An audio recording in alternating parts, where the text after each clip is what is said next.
Yeah, thanks so much again for your time. No problem at all. And so I had a chance to get together with Brandy to ask some questions, but after I digest the information, I had some follow-up questions. It's just confusions. If you can clarify with me from the operational perspective. And for sure. So, you guys are so famous for food recovery and circular economy, right? And so those, and as I understand, you have a few different operations going. One is catering, another one is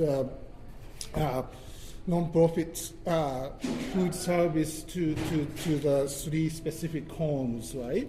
Plus you do like a grassroots approach, like the food support bundles and all other. I'm so sorry. No worries. As well as walks. Yeah. So as well as the food support bundles. Outside of the food support bundles, we also do we have the food distribution hub, right? So we have the agency distribution hub, which is the warehouse over at 529 Jarvis. Okay.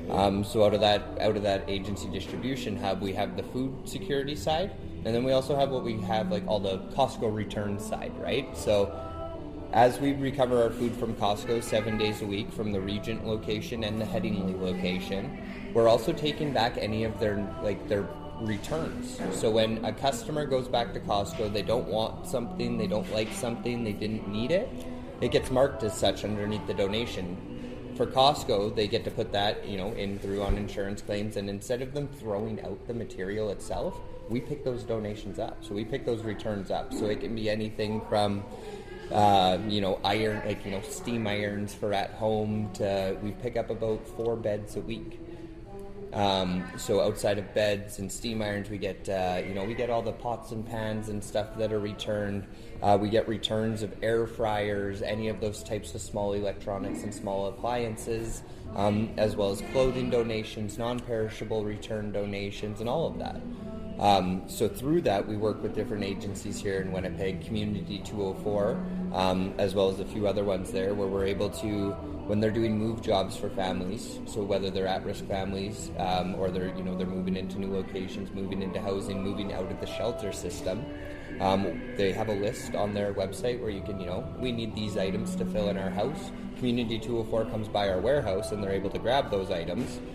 Free of charge, obviously. They just grab them off the shelves, and then they're able to go and set those up in the families' homes as well. So outside of just the food recovery and everything else, we also have that other side where we're furnishing homes. We're giving beds to different agencies that need support, right? There's so much more outside of just the food. And then with that, we also have Rising Eagles, right? So we have a youth safe space that runs out of 585 Jarvis Unit 4. Where we do overnight programming, right? So we have culturally appropriate programming and hot meals, again, served from our kitchen. They get catered over to that location every single day, Thursday through Sunday in the evenings. And the youth have a safe spot to go to in the North End, right? They can go there for whether there's programming. We have a calendar on our website that shows all the programs that happen throughout the year, but they have ornament making coming up right away and stuff like that for the holidays. And so that's overnight. Yeah, so it's right now it's in the evenings, and then it was extending overnight. I'm not sure if it's still running overnight, so you'd have to confirm that with Brandy, but as of right now, yeah, so from 5 p.m. until I believe 12 p.m. There's that spot in the North End to go to, right? And then from there, I think when we close operations, we can transfer over to Rossburg House, right? So we have that transportation ability as well. So okay, so people who comes to that area lives in a special system already, or? So usually it's youth safe space. They're there for the youth. Right, so whether they're living inside households that aren't always the safest or happiest, and they want to be able to get out, or they're at risk or troubled youth, or they're youth that are living on the streets, they have that safe spot to go to, right? Where our staff are on site, and we have we have Kookums and all that who come in and do those talks and stuff, and all those different types of programs that run. And it's a really good aspect to what we do, right? So we kind of encompass a lot of different areas within our company.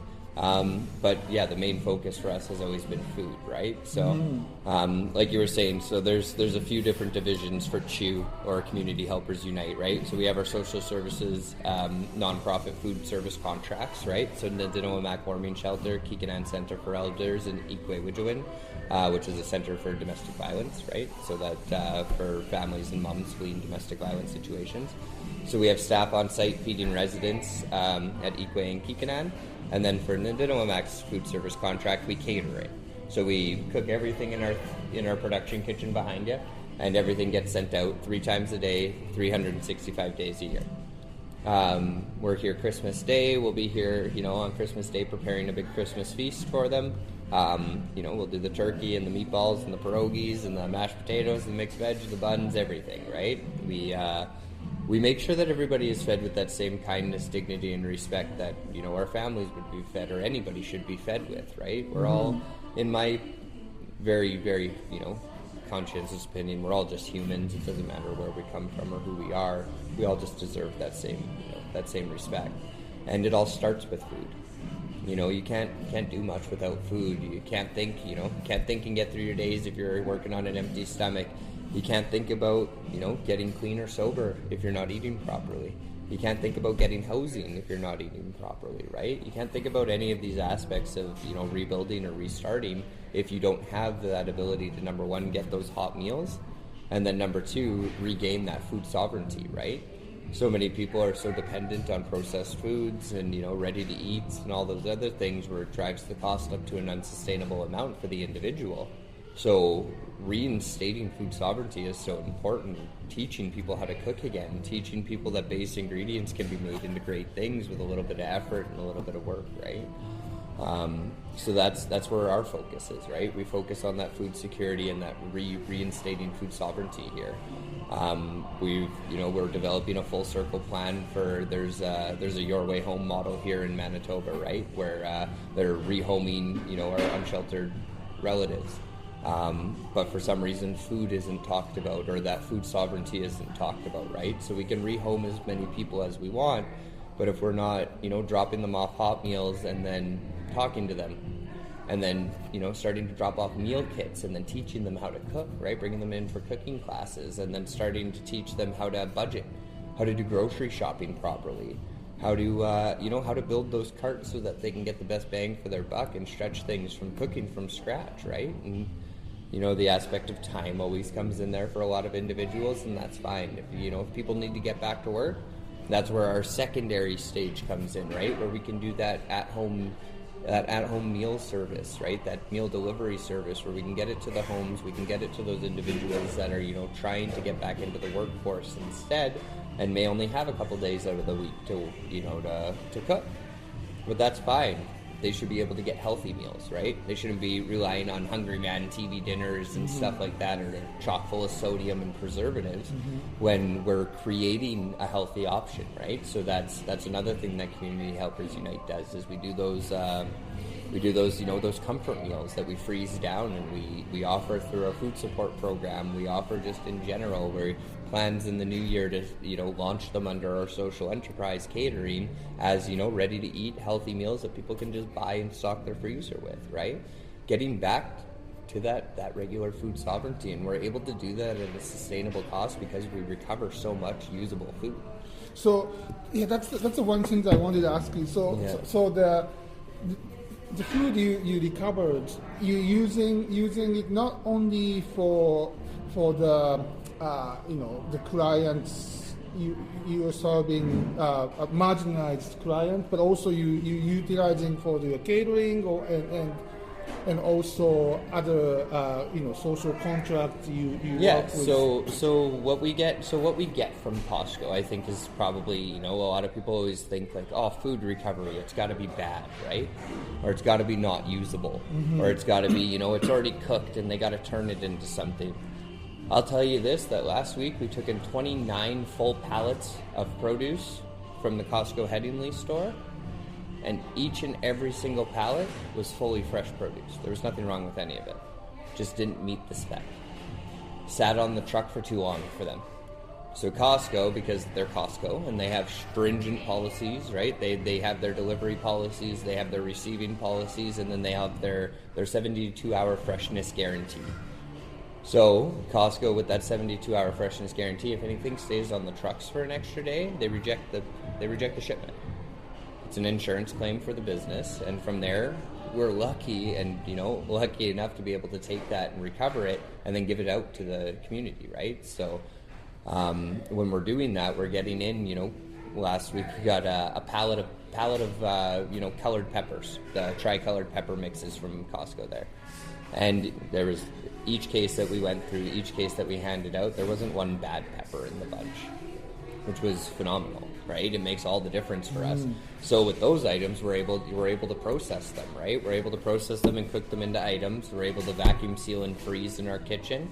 Luckily enough, a couple of weeks ago, we were lucky enough to get a returned a freeze dryer from Costco. So somebody returned a freeze dryer. Well, now we have it in the kitchen. So now when we're getting that produce in, or herbs in and stuff like that, we can freeze dry. We can start preserving them for a longer time, right? So that we can again stop whatever, redirect whatever would be going to the landfill or whatever would be going to the compost heap right now, because again, whatever we're not using in food, we're composting. Whatever we can't compost, then the farmers are getting. So we make sure that we're reducing that landfill amount too, right? So that environmental impact that we have through our food recovery systems, it's just as strong as the social impact that it has, and the food security impact that it has is crazy. So yeah, outside of so with all those things coming in from Costco, cucumbers are 2 inches too short. Proteins 4 days from its best before date, so they froze it down and sent it all to us. All those items we can use in our social service contracts for those food service agencies to be able to offset the cost, right? So we have, on all of our contracts, we run very lean contracts for everybody. Generally, right now, at most of our places, we're only budgeted for about $3 per head, per meal, per day. So it's about $9 in total for 3 meals plus snack for an elder. Wow. That's what they can afford to pay, which isn't a lot.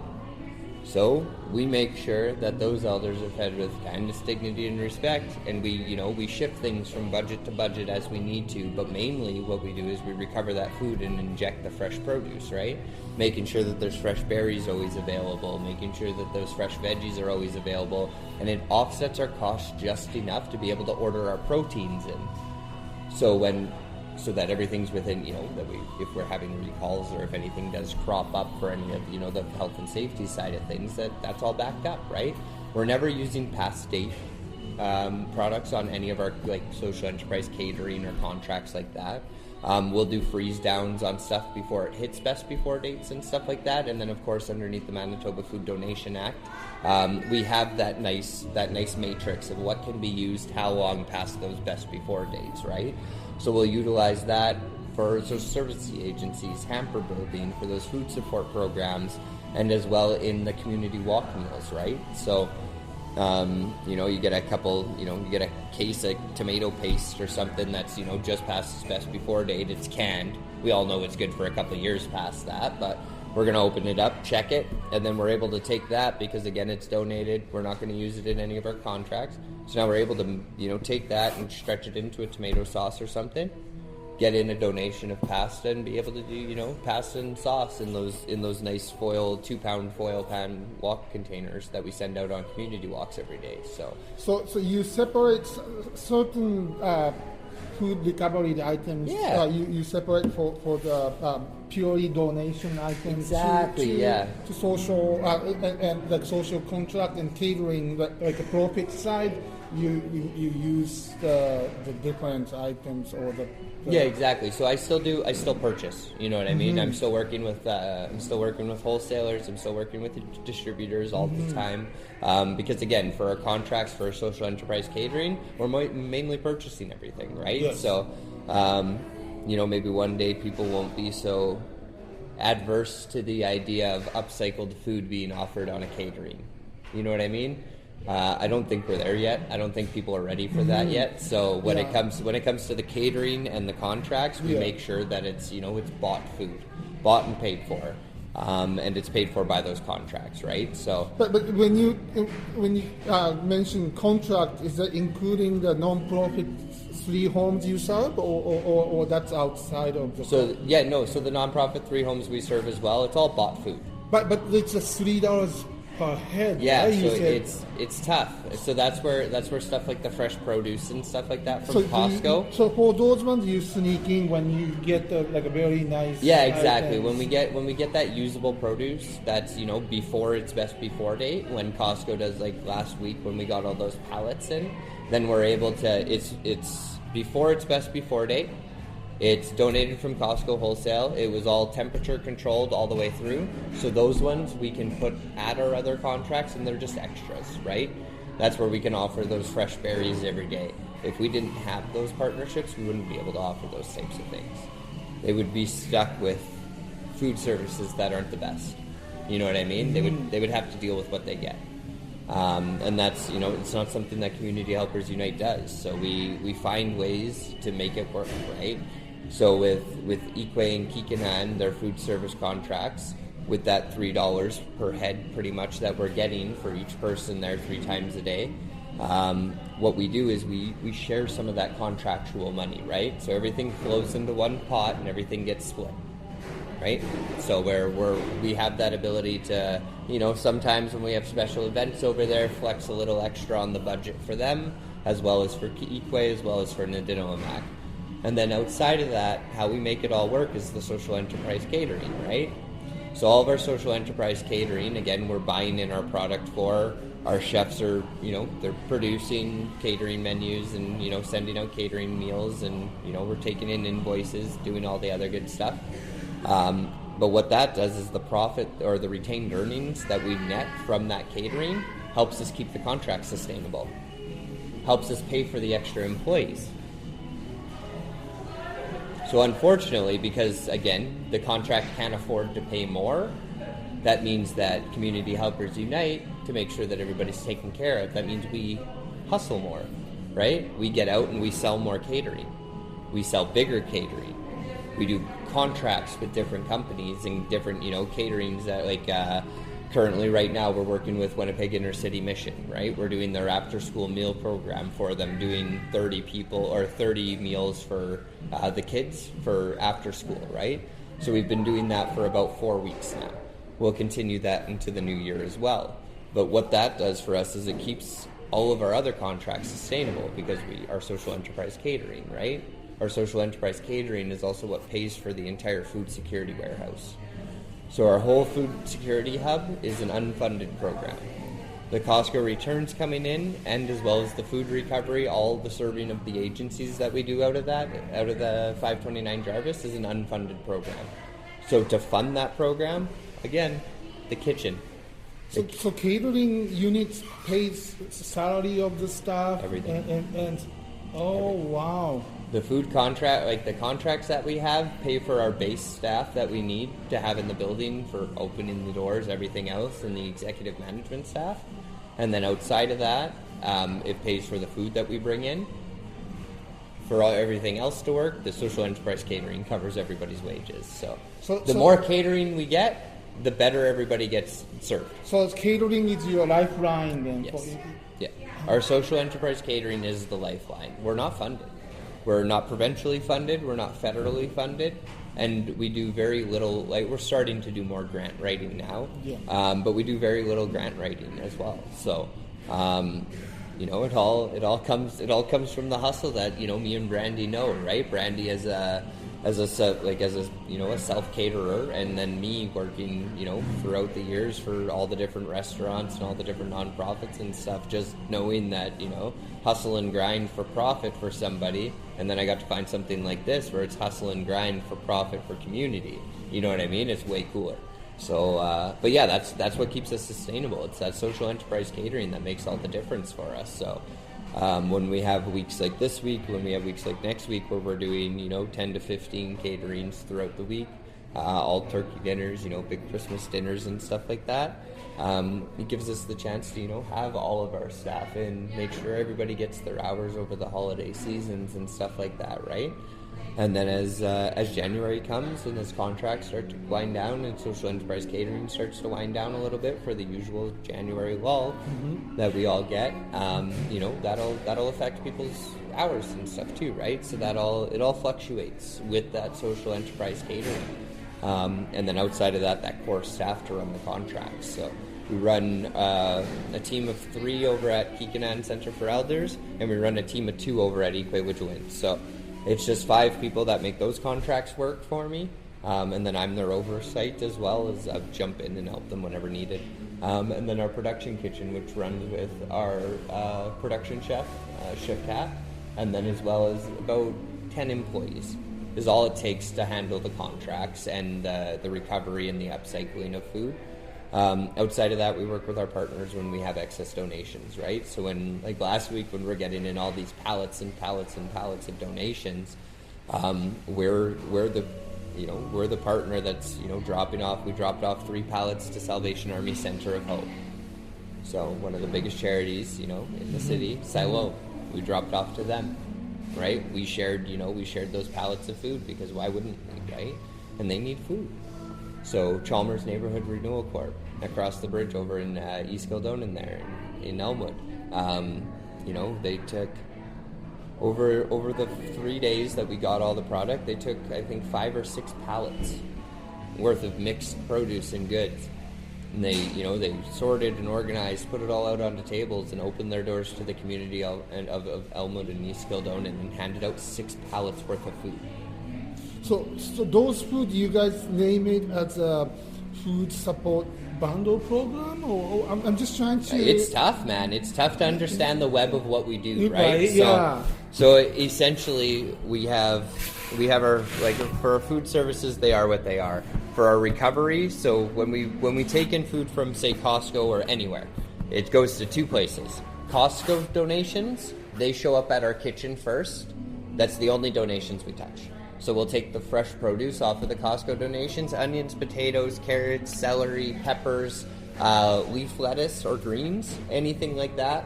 We'll take it into our production kitchen, upcycle it into meals, as well as like proteins, right? So if we get in a bunch of protein, then we can make a stir fry. We can make it into those community walk meals. We can send it out the door. Simple as that. For the excess, because again, if you look behind us, our kitchen's not that big. We can only do so much in an 11-hour, 12-hour day. We have the agency distribution hub. So all the excess food goes to the agency distribution hub. And from there, we work with, I'm sure over 20 to 30 agencies who come and pick up the remainder of that bulk food. And whether they have kitchens where they're upcycling it, just like we are, so they're upcycling into meals, or they're building hampers out of it, or they're building, they're doing community meals or anything like that, and then on top of that, we also do our own food support bundles. So that's where our food support bundle program comes in. So we support the agencies, we support the kitchen, and then we do our own food support bundles. So our food support bundles, specifically, we work agency to agency. So we don't serve the public directly like other places like Chalmers does, etc. What we do is we provide hampers for families that are, when a CFS worker is going to do a wellness check on a family. Like 3 days worth of meals. Exactly. Right? So yeah, there's there's that risk of apprehension, right? So they show up to our agency distribution hub, or they call our food support coordinators and they say, hey, I have a family of 10, you know what I mean? Doesn't matter what's on the health card. We're not taking the health card. We're not asking for how many people are on there because, as we all know, you could have 3 people on your health card, but there's 8 people in the house. Yeah. So we ask how many people are in the house, what are the ages? Yeah. Perfect. Get the information, and we build bundles for 3 days worth of food for every single person in that house. And then we throw in some extras too because we have all the returns, right? And then we get the little toys from Costco. Okay. We get the returned, the books when they have huge leftovers of books at the end of a sale or something like that, or the end of season. We get them. So we get to add those into those bundles as well, right? And bring that And those are non-perishable food or Perishable and non-perishable. Okay. So it'll be nice fresh produce from those Costco donations. It'll be dairy and eggs because again, when we're 2 weeks ago, we through Second Harvest, we recovered 9 pallets of eggs. Right? So we have 9 pallets of eggs that we've been distributing throughout the community as well. So the bundles that they're getting they're not just non-perishable bundles like Harvest is doing or any of those places are doing. They're full food bundles. We're talking protein. And we're not talking cheap protein. Like Costco sends us their steak. Wow. Like their strip loin, their sirloins, their grilling steak, their tenderloin, everything. They send us everything. So these support bundles, they're getting protein, they're getting non-perishables, they're getting dairy, they're getting eggs, they're getting grains. And they're getting starches. Outside of that, if they need household cleaning items, we have that available as well. If they need a bed, we have that available as well. If the kids are sleeping on the floor and that's the risk of apprehension when they show up, take a bed with you. We have them. Just take them. Wow. Outside of CFS, we work with public health nurses through the WRHA. So those people that are leaving from hospital, who, they've been in hospital for months and months receiving treatment and now they got to go back home. Well, what does it take to get a Harvest hamper? Once you sign up, generally 2 to 4 weeks, right? To be able to get that first appointment. So a lot of times they're stuck.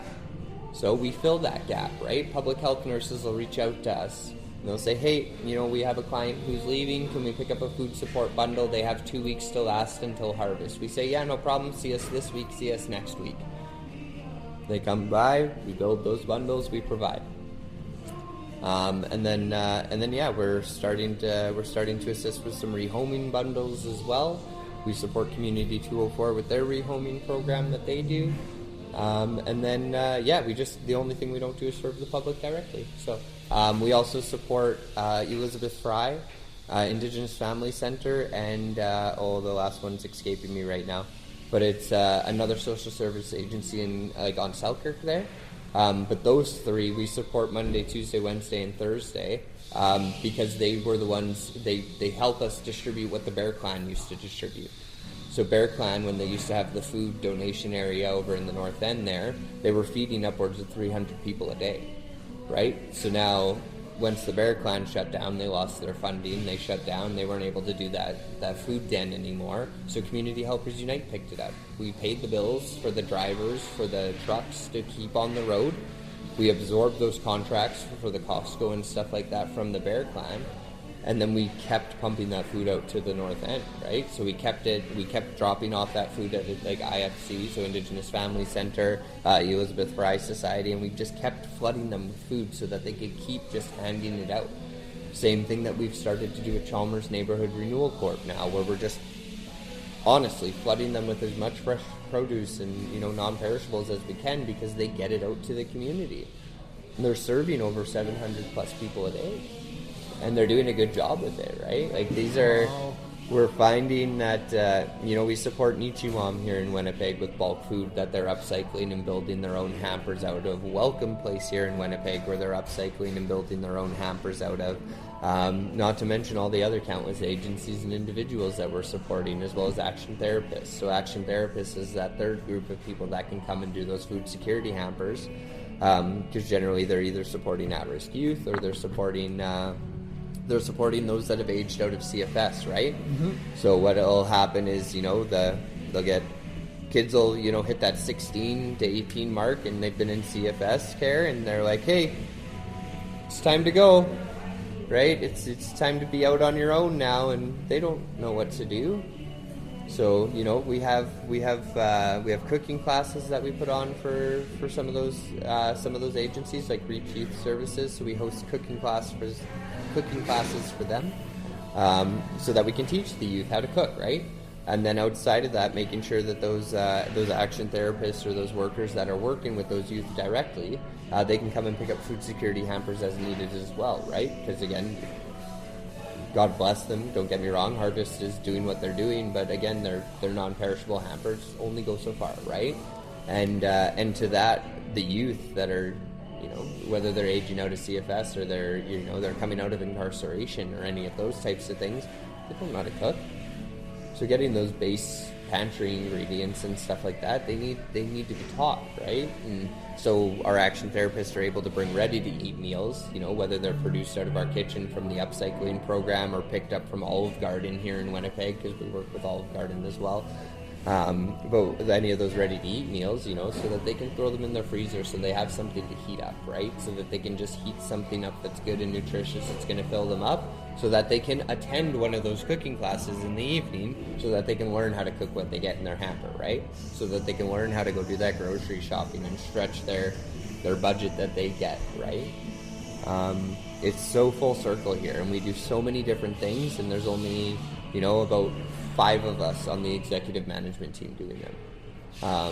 So it's we rely heavily on our teams to execute around us, right? And they do a darn good job of doing it. Because they're all people that, people, none of us have, me and Chef Cat, we don't have a red seal or anything like that, right? I've been in the industry for 16 years now, and just progressionally moving up, right? Chef Cat's been, she's been in the industry for a while now too. But our staff are, there's such a mixed group of people, a diverse group of individuals that, we have everybody from that, like Kaz was saying earlier when he walked up, right? We have a lot of Ukrainian immigrants here, right? Or refugees right now, who are, they've fled war-torn countries, and now they get to be here and work with us, and, most of them are working full-time right now. Outside of that, we have, people with barriers to employment, those that were or are currently incarcerated, whether that be in the youth system or, outside of that. We have people who have faced barriers to employment because, they've been out of jobs for too long, or people just won't give them a chance, right? And then, it's such a beautiful place, because we're just able to say yes and then kind of figure it out, right? And now that we have, we have a lot of things changing for us over the next couple months, and it's, it's finding what we're going to do to be able to keep that going, right? And keep us, recovering food and getting it out to the community, and, keeping our catering up high over the quieter winter season, so that we can keep everybody here, and we don't gotta change too much. And we can keep having the impact that we're having, right? I think we're at a precipice of Community Helpers Unite, where we get this beautiful opportunity between all the contracts that we're currently serving, and on top of that, the current partnerships that we're building towards, right? So I think that we're about to crack the seal on being able to build a production commissary to upcycle food, right? If I can tell you right now, and I love saying this because I have no problem, and I ask anybody to challenge me on it. Give me a 6,000 square foot kitchen with the equipment I want, and I'll feed everybody in Manitoba if you keep the food coming and the money coming. If I can staff it, and I can have equipment that works and operations covered, I'll feed everybody. It's as simple as that, because somebody needs to do it. You know what I mean? And it's us. We're the people who are doing it, and we just need people to understand that. We need people to recognize that, so that we can get the backing that we need. Like we just started working with Les Tables de Chef not too long ago out of Quebec, right? And Chef Jean-Francois has been here a few times, and he has plans to return in January as well. And the upcycling and everything that they do out in Quebec, they've been doing it for 20 years. And we have somebody that we can learn from now, right, here in Manitoba, and we plan to do that, right? We can change the landscape of what's happening here for food security, and even better is we can start to change that up in northern communities, because that's it's our hardest area, right? Cost of goods, cost of food, cost of everything is too high, and we can change that. I can make sustainable meals in Winnipeg for $2.25 a meal that are healthy, nutritious, sustainable, packaged. All I need is a transportation company willing to distribute for free. You know what I mean? Like, we just need those little bits along the way to be able to figure out how we're going to do it. And we're starting to find those people, right? We're starting to find those distribution networks. We're starting to find the people who are willing to pay a little bit of money to cover it, so that these communities can be supported. Not too long ago, we just sent just under $100,000 worth of product up to York's Landing when they were, stranded. When the Manitoba Kiosk Dam cut off their water levels so that they couldn't run their ferry anymore, and everything was fly in, fly out. Prices went up 400% for food. Flights out of the community were $800 a piece to fly out of the community. So people were stranded. So we said, well, fuck this. Pardon my language, but we said, screw this. We were catering for the Red Cross at the time. So we had, those retained earnings, and we're like, you know what, let's do something. So inadvertently, Manitoba and the federal government paid us to cater for Red Cross. So we said, well, we're going to take your money and we're going to use it because you guys won't use your money to do it. And we're going to send food up to York's Landing. So we did. We sent 2 planes. First plane, we sent all non-perishable dry goods. Second plane, we sent meat packages through Smith's Meat. Smith's Quality Meat here in Winnipeg. We reached out to them and Jason Carruthers, and I'm like, hey man, we have this money. We'd like to do meat packages for families. So we sent up 200 meat packages for the community. On top of that, Perfect Pierogies here in Manitoba, Mm-hmm. they got on board too. Did some pallets of pierogies. We sent those up. You know what I mean? Like we can do it. We have the technology, we have infrastructure, we have the heart, we have the ability, and me and Brandy, our board, and a lot of the people here that are that are going to be here for a long time. They're all the types of people that are in this for the right reasons, right? And it's that heart work, that impact and change in the community that we want to make. And it's not just at the level of food security, but for me, it's at the level of, working with the CCF and stuff too, to be able to, I've been in restaurants for years and years and years, and, I understand cross-utilization on menus, trust me. Had to do it for a long time, right? How do you cross-utilize everything to lower that waste amount, right? How do you use this and that? But places like Olive Garden, any of their extra meals or any of their, we ordered it, didn't get picked up, or we ordered it, it was wrong or something, or chef screwed up or cook screwed up or something. They seal all the meals, package them, put them into the freezer, and we pick them up. Okay. Tony Roma's, The Keg, Pony Corral, Famous Dave's, Bell. All of these smokehouse restaurants or, steakhouse restaurants, all of them could be doing that. We're picking up 50 to 100 meals every single time from Olive Garden. Imagine doing that twice a week from the amount of restaurants we have here in Winnipeg. Are you kidding me? Ready to eat food would not be a problem for any youth, for any at-risk individuals, for any of our relatives that are only able to work out of microwaves or air fryers. Boom. Let's get the restaurants on board with it. So what's the obstacle for other restaurants? Exactly. That's always the idea, is what's the obstacle. So a lot of times, like for me, the things that I've encountered is it's either the stigma of giving it away and there being liability. Well, we take that away. The Manitoba Food Donation Act, the Good Samaritans Act, and as well as our liability insurance, we take it off. When a product is handed over, I absorb the liability. And I have no problem putting that on contract because we do a good job on temperature control. We ensure that food is reheated to the proper temperatures, it's held at the proper temperatures, and distributed at the proper temperatures. And we do that through a very finite system within the kitchen, right? So what's the barrier? Some people, it may be their storage space. Maybe they don't have room to store a couple boxes worth of extra items. Maybe they don't know that they can. You know what I mean? Mm-hmm. And then outside of that, who's going to do it? Who's going to do it from the restaurant? Is it the GM? Is the GM going to track it? You know what I mean? Is he going to put it into the fridge? It goes the same with all the grocery stores, right? Like throwing out their product compared to having to give it away. Hey, good morning, Mustafa.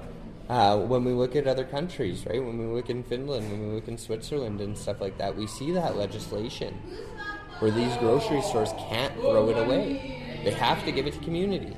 They have to do it. Why that doesn't exist here is something that we hope to change one day, right? Like, this is where we start to look at the lobbying side of, why is it different here and why can't we do that? We are a very good example of how much fresh and good food comes into this province, or into this, from just two places, let alone all the cross-stocking that happens here in Winnipeg for Sobeys and all the other big conglomerates. Yeah. Like, I don't even want to know what happens in that Sobeys distribution center that they have here in Winnipeg, because I'm sure it's atrocious how much is going into the garbage, or how many 52-foot trailers are driving out to Brady and just pushing it off the back. So you guys have more capacity to handle for the donation, food recovery donation. So right now we're starting to. We haven't found our ceiling yet, is what I always like to say. You know what I mean? I thought I found my ceiling way back when we were doing some caterings for 1,500, whatever. Picnic in the park, 2,000 people. I thought that was hectic. When I mobilized for the Canadian Red Cross this season, or this summer, and in between May 28th and September 28th, being able to produce 384,000 meals in 4 months with my team, I don't have a ceiling. I need a bigger kitchen. I need more staff, and I need more funding, but I don't have a ceiling. I can take in every single piece of food. I can find a way to recover it. I can find a way to process it, and we can get it out to the community. I mean, hell, when me and Brandy started talking production commissary, I started getting my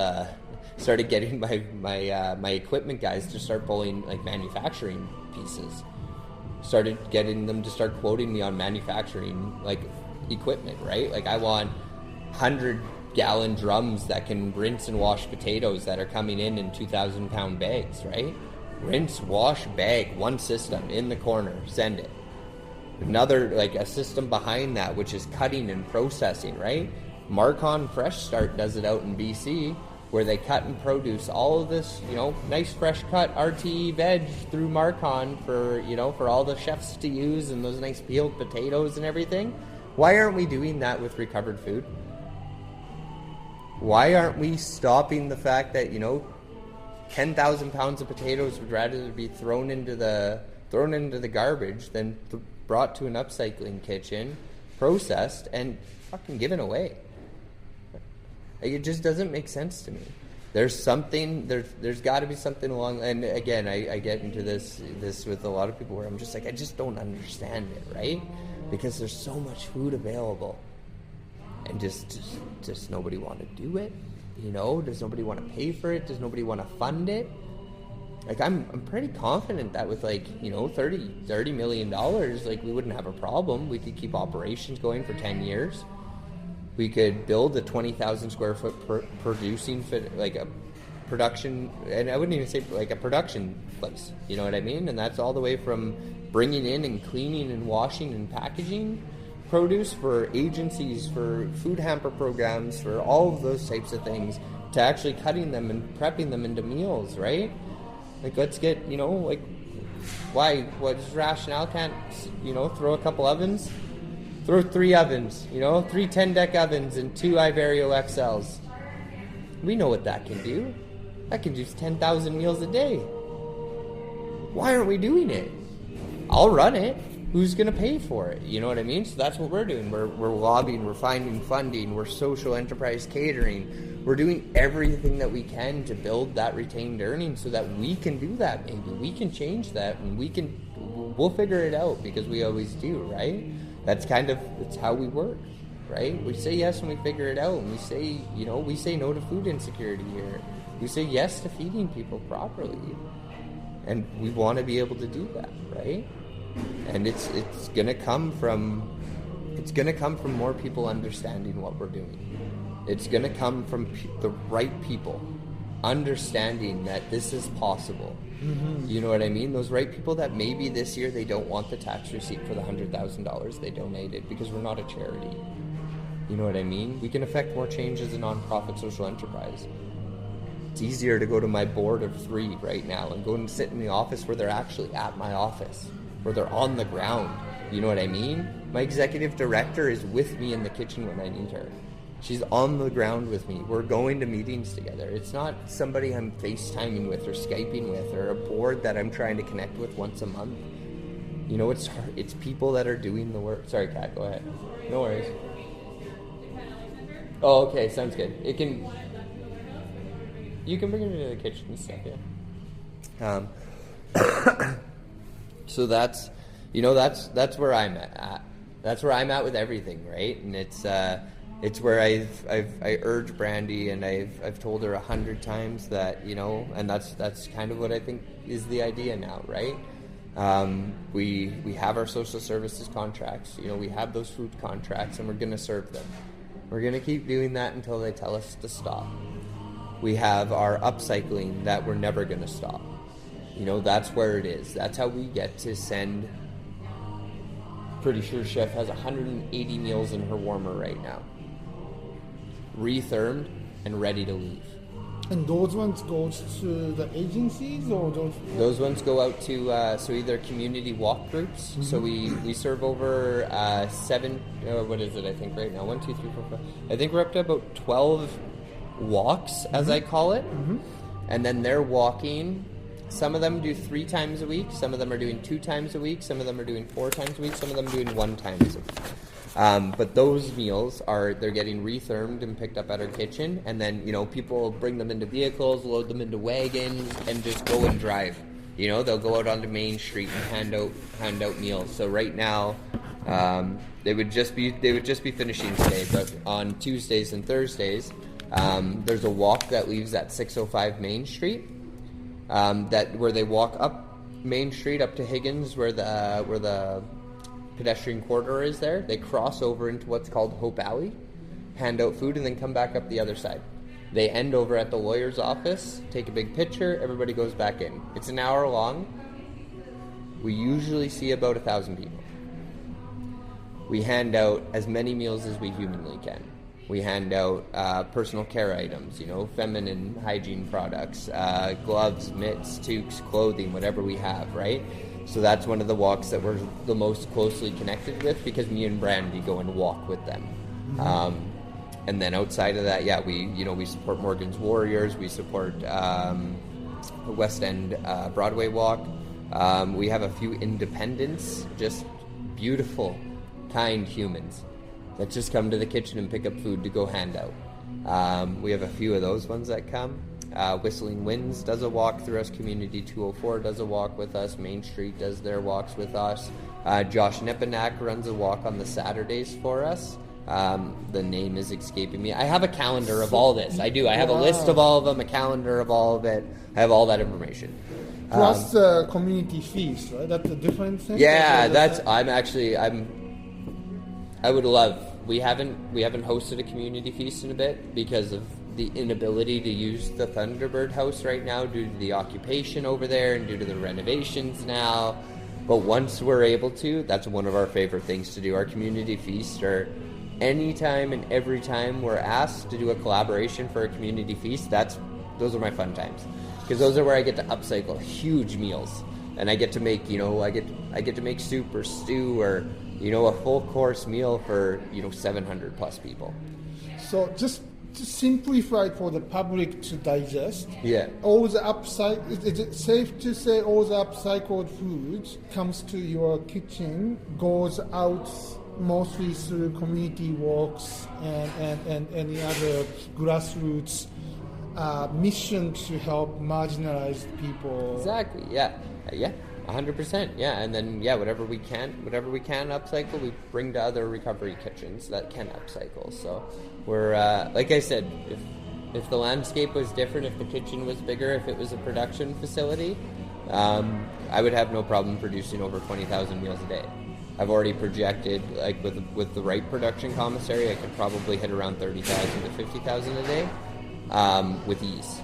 And that's a combination of fresh, hot, ready-to-eat meals, and then freezer meals as well. So those packed up, blast-cooled, frozen meals that can then get distributed either through, I hate to say it, but whether it's through Harvest's network up to the Northern Food Banks, or it's through Cisco North's network, because we work closely with Cisco as well. I think they would probably be our best supplier when it comes down to it. Because we know that they would retain the integrity of what we do, and they would make sure that cost isn't changed. That's our biggest thing, right? It's our biggest thing, is making sure that what we produce here doesn't need to be inflated 400% to get to the northern communities. We know it doesn't. We know how much it costs to land a flight, to drive from Winnipeg with that product to Thompson, to get it on a plane and get it to the northern communities. We know the cost. Nobody can bullshit us anymore. We know how much it costs. So we need somebody to say we're going to do it for the actual cost and distribute it. And we're like, sweet, we'll just give you the food. Or we'll find a way for that to work so that the community members are only paying $3 for a meal, instead of what I assume right now is $20 for a hungry man dinner up there, if they even have those types of meals up there, right? And that's what blows my mind. When you see pictures of jugs of milk going for $30 on northern communities, that's not okay. We know that's not okay. They're $5 in our stores. Why are they $30 up there? It doesn't cost that much to fly milk up there. You know what I mean? Like, it doesn't. It's the fact that it's harder to get. It's more remote. Let's put the money on it, right? And like, that's unless somebody shows me a different way, that's the way I see it, right? Because we've done it differently. We've made sure that we've gotten over the second time 6 pallets worth of food, right? Only cost us $10,000. So let's figure out what that network looks like in the future, and we'll work on it. And that's what Brandy's good at. Brandy's good at all that other stuff. I'm just really good at executing. I'm good at cooking. I'm good at making sure that the teams are all in order, and that everybody's working with that same goal in mind, that same vision, value, and mission, to feed the community and to continue to feed the community, right? To save food, because there's no reason to throw it out. Like, that's where I'm at when it comes down to things. So yeah, the easiest way to say it for us is that we're, as I explain it to people, we're the main food recovery partner in Winnipeg. We recover the food, we upcycle the food, and we distribute the food. Outside of that, what we can't upcycle or distribute, we make sure gets to community. What isn't able to go to community, we make sure gets composted. What isn't able to get composted, we make sure gets to the farmers. And then through that, that's where we grow the circular economies, where we have those communities where we work hand in hand with, right? Where we have a banana box program where we get all the banana boxes in the city, right? We save them at our warehouse, and the colony, like a few of the colonies will come and pick them up because they pack everything in banana boxes. Doesn't matter what it is on the Hutterite colonies. They pack it in banana boxes because they're all the same size and they all fit nicely. So when they're loading trailers, everything's the same size. When they're loading cars, everything's the same size. But for them to buy the banana boxes, it costs a lot of money. So we recover and save them for them. We give them to them throughout the whole year. And in the summer, what they do is they give us all of their excess produce. So when Hutterites lay a field of cauliflower, they lay 347 heads expecting 270 to pop. But when 347 all come up, like last year happened, we get that excess, right? They bring us whatever they're not going to preserve, pickle, can, cook, and they give it away. They give it to us so that we can run a pay-what-you-can produce stand at the Selkirk Avenues Farmers Market over the summer. So people can come up, and whether they have no money or they have $20, they can pay what they want, pay what they can, take what they need. Right? And we believe that model can translate. You know what I mean? I'm looking at a pay-what-you-can restaurant. Right? A pay-what-you-can restaurant, right? Or that idea of that social enterprise restaurant, right? Because, again, not to say that it's not a good thing that people make profit and stuff like that, but, like, I'm good with my salary. I don't need to fund a lake house or, a boathouse. Like, I want to make sure my kid can go to school. I want to make sure that, I can support my family and we can be safe, happy, and healthy. That's my goals in life, right? And, if other things come, that's cool. Like, if I get to do some traveling one day, but that all comes from saving. We got to be smart with our money, right? So now now that I've learned about social enterprise and everything else that we do, right? It's why can't that translate into everything, right? Like, I got what's our count now? We're probably breached 250 now on restaurants in Winnipeg. Probably up there, if not closer to the 300 to 400 restaurants in Winnipeg. Do you imagine if 100 of them were social enterprise, putting money back into the community? Our community would be gorgeous, right? We'd have our social services would increase. We would be able to, instead of us going to the government and asking for more money or this or raising taxes so that we can get more going into this, like we can self-fund that, right? Social enterprise can start paying for the community grassroots organizations, which are funded through the people who are buying something, who are already going out to the restaurants buying something, but instead of instead of funding the next boathouse or the next expansion of the brand or, whatever they're divulging their profits into, it can go directly back into the community. There's 2 social enterprise restaurants running in Winnipeg right now. Why don't we have more? Right? It's because the idea of not having the profit isn't as ideal to people, right? But then you get groups of people like us who are like, no, that's awesome. Let's find a way to expand on that. Let's find a way to make people more, open to the idea of social enterprise. Restaurateurs here in Winnipeg who own 5 restaurants right now, why don't you open up one social enterprise? One restaurant that's social enterprise. Keep your other 5. Open one social enterprise restaurant. See how it goes. See the impact you can have and the change you can make. You know what I mean? It's just there's so many different ideas. So now that we've taken the stand to not be so quiet as we have for the past 4 years, because we've always been quiet about what we do and worked within the shadows and just operated. We're just refusing to be quiet anymore, and now it's whatever. We'll amplify our voices. We'll let people hear what we're doing and how we feel, and call out some of the places that aren't doing the good stuff, right? When it comes down to it, it's as simple as that. If we're doing it, why aren't others? There's no reason not to. You need the right people to lead it and the right people to do it, but there's a lot of those people out there that just don't know where to go. They don't know how to start. And that's fine. Just give me a bigger kitchen and I'll just employ them. You know what I mean? We'll change the landscape of those that are facing barriers to employment right now. I'll take every youth. Take every youth that is facing a barrier to employment right now and show them that there's a different way. If you grew up, the way, a lot of the youth grew up, that means that, I'm in your wheelhouse, right? Like, I grew up in that, right? I grew up abused. I grew up in and out of alcoholism and addiction and all the other stuff. And, I can still be here today, making a change within the community. So for youth to have a vision of that, and I have multiple people on my staff who live that same life, right? Who have had that same story of, being underserved or through the system or kicked out of the system or incarcerated in their youth or whatever the case is, who are where we are today. And, we're making impact. We're making change in communities. So why not just have one place or a couple places where all these people can come to, right? Doesn't make sense. Why not to? WRHA has a giant-ass kitchen.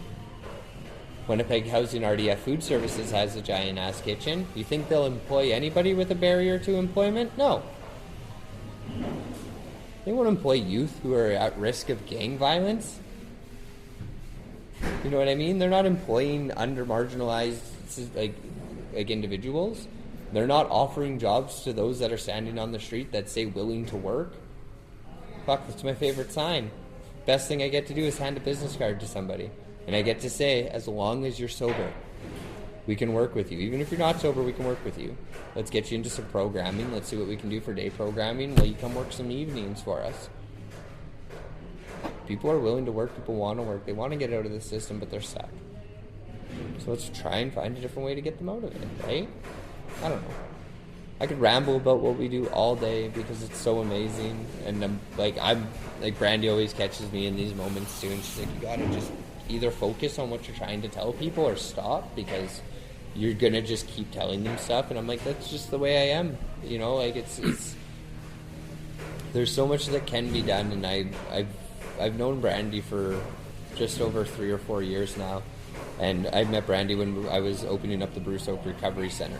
So I was opening up the Bruce Oak Recovery Center, and of course, again, another situation, right? Non-profit, nonprofit with a charity behind them, but their budget for food wasn't thought of pre-opening, right? All the money's, it's focused around addiction services, which is fine, don't get me wrong, it's a recovery center, but what comes with addiction services? Food. Man, you can't get healthy, you can't, get free of your addictions, you can't start thinking about self-care and self-love unless you're eating properly. And for a lot of guys who are going into recovery centers, they haven't eaten properly in years, if not in months, if not years. You know what I mean? Like when I did my first run at rehab in 2015, like I hadn't eaten for probably 3 weeks going in. I had no nutrients in me. I was so malnourished, and the food that we were being served was shit. It was garbage. It was just garbage fucking Winnipeg Housing RDF Food Services food. Pizza every day, huge high starch items that aren't, like processed cheese sauces, all that other stuff, just quick, ready to eat food. And though it bulked me up a little bit while I was in rehab and stuff like that, there was no connection to food sovereignty again, right? And then I left there and it was right back to eating, back to old habits, eating shitty, all the other stuff, right? And I've started to, and when I went to the Bruce Oak Recovery Center, I was asked to be their executive chef. I was asked to open the kitchen, create the menus for them, do all the opening orders and stuff like that. And with that, in getting that, that opportunity, I said, okay, this will be the one recovery center that does food differently. So we're going to do it fresh. So we're going to do all scratch cooked food. We're going to do it all fresh. It's going to be plated. We're going to serve them with dignity and respect. We're going to plate all of the food. It's going to look gorgeous. We're going to do this right. And we did, right? And we did. Like we opened the building to the first, 20 beds. And it was great. But through that, again, my budgets weren't allowed to go up, so I had to find donated food, right? So Brandy had just opened Leftovers here in Winnipeg. Doing all that rescue, the rescue program through Leftovers. So I got Bruce Oak set up with them, and we were able to start doing that, right? We were able to start rescuing food there, and that's when I first learned about it, right? And that's when we were able to start feeding people properly. And then I got fired, right? I got let go because I asked for more money in my budget so that I could feed them properly, and it it happens that way sometimes. And it's okay because it led me, it knocked down the next door. I started working for Famous Dave's here in Winnipeg as well. I was their EC for a couple of years. And at the time, Brandy needed some part-time help, and I started working for her, and that's when me and her finally met, right? And then I left here, and I stayed with Famous Dave's for a while, and I've been back here now for almost 2 years. And it's just, we've been able to do so much in such a small amount of time. Can't even imagine what we're going to be able to do with years behind us or in front of us, right? But for years in front of us, I'm going to be very blatantly honest. We need support, right? Our contracts only carry us so far. It's the funding that we need now. It's the private donors that want to see this succeed. It's the people that may not know about us that need to know about us now. It's the public that needs to be made aware of how much impact we're actually having on the community around them. Because we don't just service the North End. We don't just service Centennial. We don't just service this core. We service Elmwood, East Kildonan, North Kildonan through Chalmers. We service other areas of the city through other agencies, right? And outside of that, we're also doing, we're doing those, about 3,000 community meals a week, making sure that those hot meals are going out to the relatives, that they're able to eat, that anybody on the street, anybody who's out there, anybody who's marginalized, any of the encampments that aren't seen, our delivery drivers find them. Our food security drivers make sure that they get food. I have a food security driver that works on the weekend and, sometimes or the Monday to Wednesday in the evenings, and she can tell you the location of every encampment in Winnipeg. She can tell you the demographic at each encampment, and she can tell you where they've been forced to move to now that the new laws have been enacted that every encampment has to be broken down at sunrise. So she's able to track them. She's able to know where they're moving to, where they're going to be next, so that she can make sure they have food every day. And we were just talking about this the other week, where from the day she started to today, where number one, these people have, they've gone from not being able to string together a sentence to she has full conversations with them now, right? She's seen firsthand that they understand that if they're there, that they don't have to go and commit crime. They've said to her, like, hey, I knew you were coming tonight. I knew I didn't have to go out and do any boosting to eat. Right? There's guys that are, they're where she's recognizing those that are, suffering from diabetes too as well. And like, hey, we have this perfect setup meal, these better, fresher, healthy meals for you. Make sure you're eating these daily, at least 1 to 2 a day. We've seen people who have had, like health outcomes, like positive health outcomes from this. So let's just keep doing it, and let's make it bigger, and let's, expand on what we're doing, because clearly we're having a positive impact. If our reporting sucks, it sucks. You know what I mean? If our numbers, if making our numbers or having that impact statement is where we need to work on, maybe that's our flaw. You know what I mean? Maybe we found our flaw as Community Helpers Unite, that we sucked at reporting, that making that impact statement, because we just see it every day and we just do it every day, compared to writing it down. You know what I mean? Compared to creating that system behind it. Maybe we need, a tech guru or something behind us being like, no, write that down, put that in a spreadsheet, put that there, and then I can compile that all into this awesome information for you. Maybe that's where we lack. But if you can count how many meals are going out from your kitchen, I think that let alone. Exactly, yeah, that we track well. So, but for me, I see such a difference in so many different areas that we're supporting. So when we have people eating daily, we have positive health implications. That means less people going to the doctor, right? Less stress on the healthcare system, less stress on waiting room times. Awesome. So we're able to make that impact, right? We have people who are eating healthy, continuing to eat healthy, so they're not stealing. Perfect. That means that theft in the stores goes down. The stores don't have to pay as much money, which means the price isn't going to go up for consumers. Winnipeg Police Department can focus more on whatever they focus on, and they're able to do that, right? And then we get this, like, the social aspect of it, right? We get people who maybe they wouldn't deal with people normally. Maybe they're suffering from schizophrenia. Maybe they're homeless and on the street because they can't get the mental health services they need. And by offering that meal, we're able to start a conversation with them, and we're able to understand that, oh shit, they need a ride to CRC. They need, Downtown Safety Partnership to come and pick them up and give them a ride over to the Crisis Relief Center there, right? Perfect. Well, now we've created a connection, we've bridged a gap in social services, and we've made a change. All of the things that we're doing daily have such a great effect. It's just, again, it's not monetized, or it's not viewed that way, right? It's not shown to people as much. So that's now where, like when you had reached out, Brandy's like, shit, I was like, say yes and we figure it out. I was like, that's the motto. And she's like, yeah, right on, right? And I'm like, everything that we do now, I'm like, I don't know, we're not doing anything bad, we're not doing anything wrong. You know what I mean? We're feeding people. We're doing it well. Mm-hmm. And then, the people that pay us for food, we're making sure we buy their food, because people aren't ready. I don't think people are ready. You know what I mean? Some people maybe. Some people maybe, where they'd look at me and say, hey, I need catering for 100 people. And I'd say, sweet, can I upcycle you a meal and charge you $5 per person? And they're like, what do you mean upcycle? Right? There's a stigma. There's still that stigma behind it, which is fine. That's fine. I'm okay with that.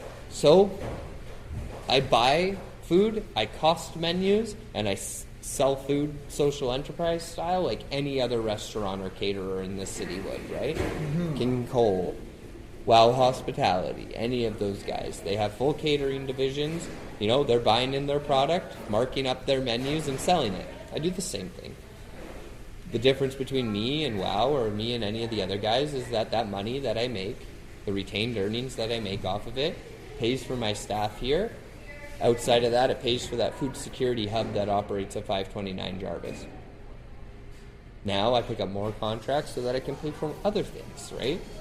And that's fine. I have no problem doing that. One day, maybe, you know, maybe the city of Winnipeg, or maybe, you know, a government body, instead of saying, you know, we have to get catering through this company, right? And you know, if it's us, that's great. Social enterprise catering, right? No problem. So any of our retained earnings, they're going back into the community. But how about this? How about instead of the city of Winnipeg spending $100,000 on a catering, right? Let's just throw a number out there. How about you at Community Helpers Unite upcycle a catering for you, city of Winnipeg? And instead of it costing you $100,000, which again, if you're paying us, no problem, goes back into retained earnings, goes back to the province, or it goes back to the community. But instead of you paying, you know, a for-profit restaurant $100,000, how about I charge you $50,000? And I upcycle a meal for, you know, for the 100 or for the 1,000 people. You know what I mean? It can be an upcycled meal of beef stew, right? The only thing we're not gonna upcycle is the protein, maybe, unless, you know, we get a donation from Smith's Quality Meats or something like that. But we can get at cost product, right? So that's the cost to me. The cost to me as a caterer for a beef stew is the stewing beef, the spices, and the stock. Those are the 3 items I'm not going to get upcycled, right? So carrots, onions, celery, potatoes, boom, done, no problem. Those come in all the time, right? So there, that knocked the cost right out of that recipe for you. So now, you know, it only costs me $3 per portion. Well, I can give it to you for $3.50 per portion, right? And now the city doesn't even have to pay so much for their initial catering, right? But again, stigma, upcycled food, people aren't ready for it, and I'm okay with that. I'm okay with just doing what we do and upcycling it and making delicious meals and sending it out to the people who will eat it. Can I ask one question? Yeah. What's the difference between food donation versus food upcycling? Like, so, let's say Smith's Meat. Yeah. If they want to donate fresh, you know, like very perfect meat to you, can they ask for charitable donations through the, you know, you have other partners who that's the tax. Yeah, received, so right? yeah, if I'm lucky enough for, you know, so right now I do enough purchasing through Smiths that they're, number one, they're just super cool and they're like, here, take it. So they donate a bunch to us. But yeah, say if, you know, if my favorite one to always say is Lactalis, because dairy's a pain in the ass and I pay a lot for milk. So if Lactalis wanted to look at me and say, hey Kyle, we'd like to, you know, cover milk for all of your contracts for the next year, I would say, amazing. Sounds good. They'd be like, hey, can you do a charitable receipt for that? I'd say, no, I'm not a charity. I'm not a registered charity. But I have charitable partners, right? So we have charitable partners that we work with here in Winnipeg, so North End Renewal Corporation, Yep. as well as Chalmers Neighborhood Renewal Corporation, as well as, oh no, I'm going to get the name wrong. I don't remember. Yeah, that's okay. Yeah, that's fine. It's yeah. but Brandon Food Rescue. They work under the, I can't remember the name of the John Howard Association. So they're here in Winnipeg as well. So Ted DeZugan, who's on the chair for that, or the chair for that, is they're able to write us tax receipts as well. And then La Tables de Chef is another charity organization that we partner with for those things to happen. So they can donate to those people, and then what they do is those people will write the tax receipt and they'll give us the product. So that's possible. It is possible, yeah. So it's like there's always the option of having it. So generally, I always like to tell people, this is where it always comes back to me and kicks me in the ass, Kaz, is that the companies want the charitable receipt. I get it. People still want to make their money. People still have employees to pay. People still have insurance claims to make. But at the same time, I also know that the profit margins on these companies can absorb that damage. It can absorb the costs. Yeah, because either way, Yeah. business expense, right? Exactly. Yeah, and I get that. So yeah, when it comes, we work when it comes to the charitable receipt side of thing. Is we flow through with other companies. So it's a flow through funding. Like Yeah, it's flow models. through. Yeah, exactly. Okay. So yeah, we do that exact thing. So what that was the Chef Chalmers Neighborhood Renewal Corp, North End Neighborhood Renewal Corp. They're all our charitable partners here within Winnipeg, right? And so we work with them pretty closely on being able to, when those things happen, or if people are doing big donations to us or anything like that, and they need that tax receipt, that we'll do them through our agencies. So, Because food recovery items, generally speaking, those are mishandled or it's close to the expiry date or some kind of I don't know. It's a right terminology, damaged. yeah. Potentially damaged items opposed to donation it comes as a I guess good shaped item and I mean, like with Smith's Quality Meats, like their donations, like they can vary, right? Like either it'll be quality product, it'll be stuff that they froze down, it'll be like suppliers. So with Smith's specifically, right, they're owned by Pratt's. So what'll happen is, a restaurant is using, Smith's Quality Meats, and they're getting them to make them a custom 6.5 ounce all chuck beef burger. Well, the restaurant stops serving the burger. Now Smith's has a pallet of that stuff in the freezer. A lot of times what they would do is, in the past, is they'd either throw it out or they'd give it to their staff. Now they donate it to us instead. They don't ask for any tax receipt or anything like that. They don't need it. They don't want it. They just want it to go out to the community. For those that, for cross-stalkers, when they punch a fucking hole in the bottom of a flour bag, like skid of flour, and they hit the bottom bag or whatever, the whole pallet's dead. I get it. If they want a tax receipt for that, that's no problem. But the problem is that none of the cross-stalkers want to talk with anybody. None of them want to have that conversation of, like, we have this stuff sitting and somebody just needs to come pick it up, right? This is where they're just loading the 52-foot trailers and sending them to Brady because they don't want to deal with that headache, right? So being able to get a message out there to them and be like, hey, there's a company, there's a recovery agency here in Winnipeg that's willing to take on that. We're willing to, like, we have our 1 5-ton that can do 8 pallets at a time. We have really good connections and partnerships with a lot of trucking companies here in Winnipeg too, right? So if we need to send reefer trucks, if we need to send 52-foot trailers at dock level and stuff, we can do that. When we did Second Harvest reached out to us because there was a donor that doesn't want to be disclosed, right? But they had 22 pallets to be picked up. And of course, like our truck, number one, the donor wouldn't release it unless it was a refrigerated truck. So that's fine. That's no problem at all. So we called our partners over at Otoba Freight and said, hey, this is what we got going on. This is what we need. And they're like, no problem. We got it. Transportation costs covered. They just did it for us for free, right? And we do that with Otoba every once in a while where they'll just send their trucks, right? Other than that, utilizing dead trucks, right? So any trucks that are empty going places to places, we do that in between Brandon and Winnipeg as well.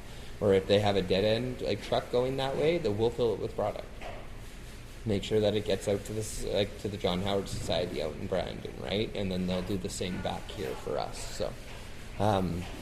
So yeah, we have the capacity to take more, do more, produce more, facilitate more, and that's only growing as we start to grow more. So the next thing, I think, like I've said time and time again to Brandy and to the community and to everybody here, is that we're ready to step into a bigger kitchen. We're ready to start taking in more, to start producing more, upcycling more, and sending more out to community, because I think that's what's really important. I also think that's what's going to change, the idea of food security. If the ready-made meals are there, available, and healthy and nutritious, people will eat them. If they're free, people will definitely eat them. You know what I mean? So if we can get them either as low cost as possible or as free as possible, that'd be great. Because that's what I'd like to see happen. So no, It's Yeah, we amazing. do. Like we do a lot, and it's only getting more, right? We need a bigger kitchen. We need funding. We need people to understand that we're here doing this work. You know, volunteers is always good, but we need somebody. We need a division finally, right? We need somebody who can oversee those volunteers and run them. And you know, maybe I'm that guy, and Chef Kat becomes me one day, where she gets to do all the upcycling and all the planning and stuff like that. Like I don't know where we see ourselves. Maybe we have a volunteer coordinator coming in the next little while. Because volunteers are always great, but again, there's a whole coordination piece behind them, right? Like there's and to have somebody coordinating all that without just the 4 executive management staff trying to handle all that while handling operations at the same time, it's tough. It's tough. So, in terms of volunteer comes to you, are they only the kitchen volunteer, or are they actually going out for the, let's say, walks, the volunteer handouts? So a lot of and times, food, so volunteers, when it comes to Community Helpers Unite, we kind of only have 2 places. We have the production kitchen here at 324 Logan, so they're coming in depending on age and experience, anywhere from washing and cleaning and sorting produce, to prepping produce, cutting stuff, you know, to packaging hot walk meals, any of those types of things.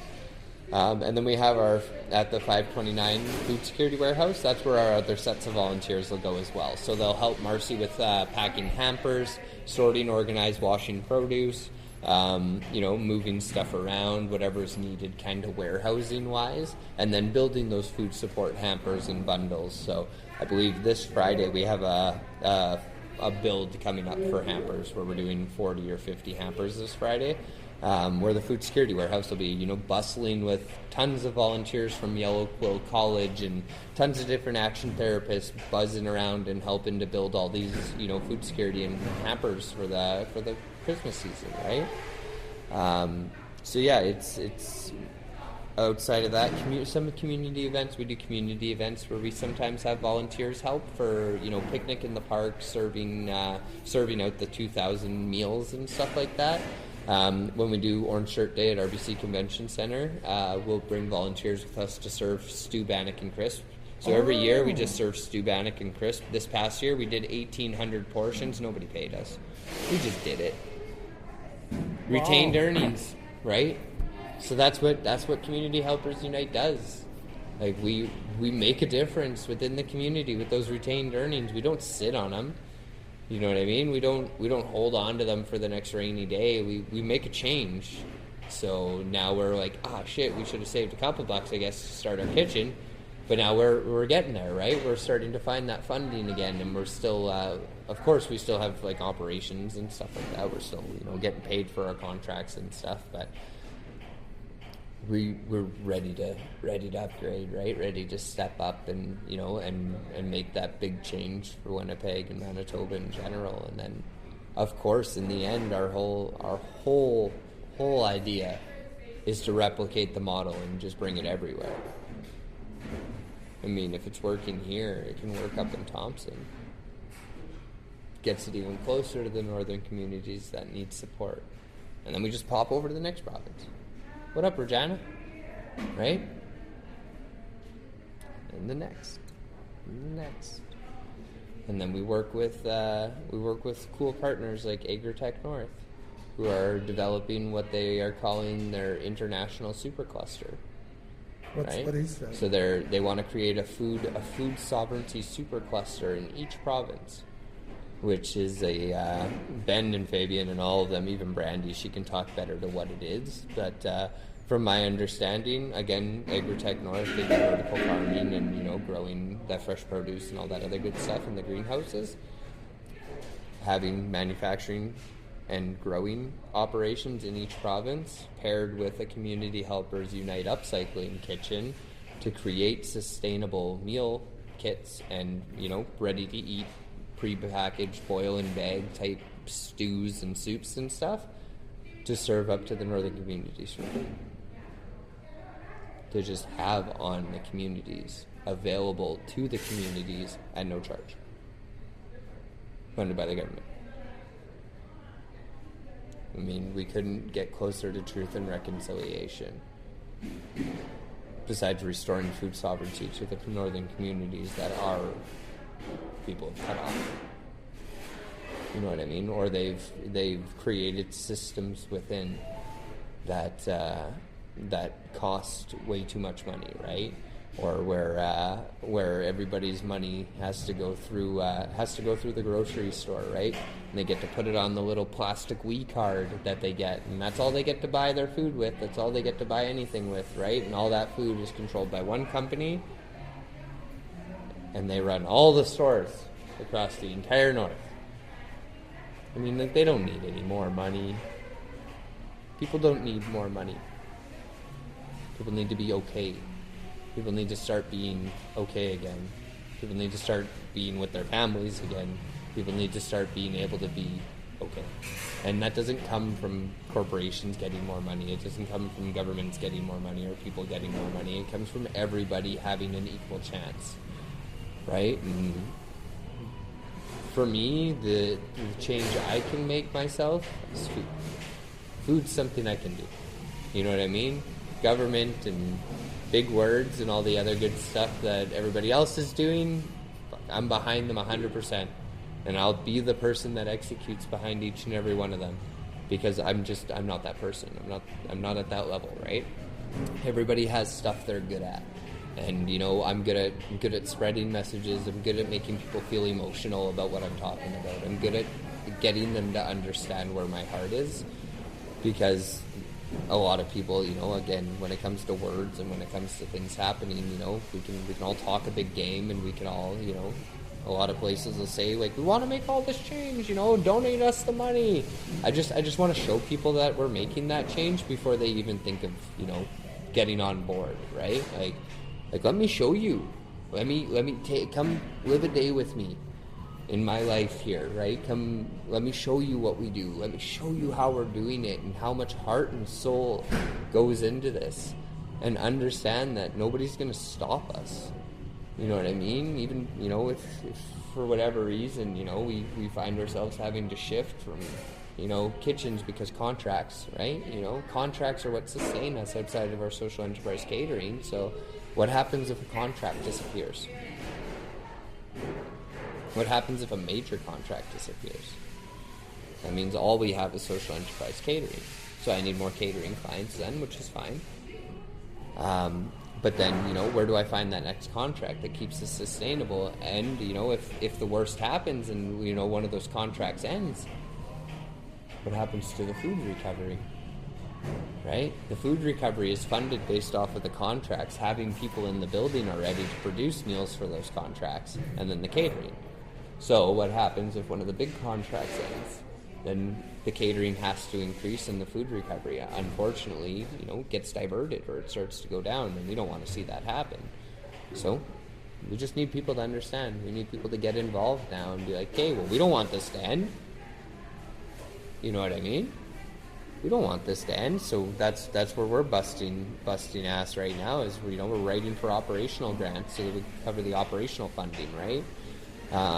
Writing grants as fast as we can and as soon as we can with the timelines we're given to be able to sustain and make sure that we're kept going, because of the way things are shifting within the city and within the governments right now and stuff like that, and some of the things that are happening. You know, there's the possibilities that, you know, those $4.77 per person per meal per day contracts aren't going to be there. And then what happens? Right? And if that happens, that means that, I mean, just to say it plainly, 30,000 meals a week stop being produced. Tens of thousands of pounds, 50 to 100,000 pounds of food a week that we recover stops being recovered. 27 different agencies stop receiving support from Community Helpers Unite. In my mind, I envision the city in flames, which is unfortunate, but it's food, man. You can't take people's food away. You know what I mean? So it's and it, people will continue it. People will keep doing stuff around us, but we're the ones doing a lot of it, and we're making a huge change. And Agape Table does the same types of things we do, right? And they do a damn good job at it. And they're always the ones that I love to reference, right? Because I'm like, I used to eat at Agape. You know what I mean? I had my times where, especially when I was younger and in and out of the system and in and out of like having like my addictions and homelessness problems, like there was places like Agape that were always there, right? There was places like Ray that were always there doing that in-house upcycling, right? And serving those community meals. And now to be the person doing that, like we can just do so much more. It's very simple. We can do so much more. We're just not getting the opportunity to do it. So yeah, I don't know. Did I answer any of the questions you needed? Yeah, that's great. Yeah. So one last question I have is, as a chef, you're going very unique paths. And I don't know, can I say that? Because this is for Canadian Culinary Federations, and their focus is to nurture and help next generation chef grow, for the community. And if you have any message or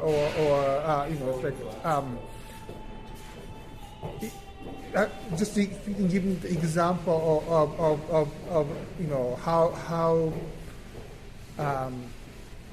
how satisfying. You already mentioned it a lot, but just if you can introduce, this is another way you can be a chef and actually make a difference. Well, and that's so when I learned about social services cooking in general, when I started at the Bruce Oak Recovery Center, it was the change of my life. It was finally the moment that I understood what was able to be done as a chef, right? So for me personally, I've been in all the kitchens, from the really abusive ones to the really hyper fun loving drug fueled ones. And I always thought that's what kitchens were. And I read back, I've read Bourdain's Kitchen Confidential so many times, and I've listened to so many different people who have talked about the industry and talked about the glorification of whether it be drugs and alcohol, and then some of them always talking about, like, especially in Kitchen Confidential, right, where they dial back and Bourdain talks about those times where, like, it's not what I wanted to be doing, right? It's not that I wanted to be doing that all the time. It's what I was caught in, right? And for me, understanding that, like the old adage of, angry chefs isn't actually needed. You know what I mean? Like, I've worked with angry chefs. I've worked with the pan-throwing type chefs that are, if you don't follow through perfectly, if you don't remember this perfectly, if you're not on point with this perfectly, it's the end of the world, right? Maybe that has its place in Michelin restaurants, but it doesn't have its place in any regular restaurant. In any regular food service restaurant, that is not a thing. It does not need to be that way.